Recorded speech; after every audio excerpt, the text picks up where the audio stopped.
ναι, ναι. Με τους. Όλοι μαζί.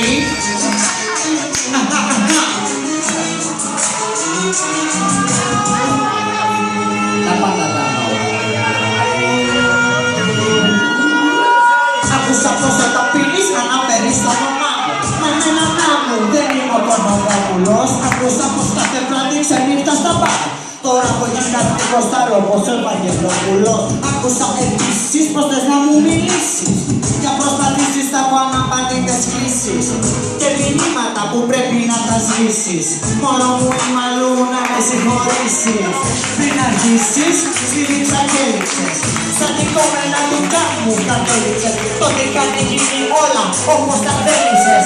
Και κάνω το Κινέζο που λέει τι θέλησες. Τώρα ρωτάς πως θέλω. Τώρα που πάω από το καλό στο καλύτερο. Τώρα θα πάρεις από τα τρία το μακρύτερο.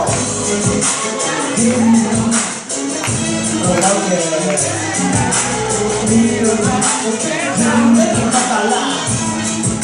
Το πρόβλημα σοβαρό.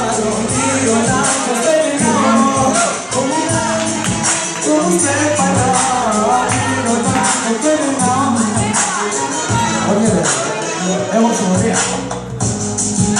Λιγότερο από ένα μήνα. Τσέπα ψάχνα έναν τρόπο τότε με την πετιζίνα. Έχω και να στην καρδιά μια λουζίνα. Μου κόλλησες ρετσίνια βρετσίνα και πίνα ρετσίνα.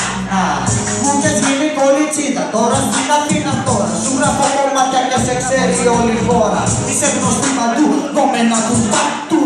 Μία εσύ και μία η Αλεξάνδρα του. Μπορεί να είμαι ανεκτικός, μπορεί να είμαι γαμάτος. Και λίγο πόρνος θα ρω πως ο Κώστας ο Βαρβάτος. Μπορεί να έχω την ιδέαση όπως ο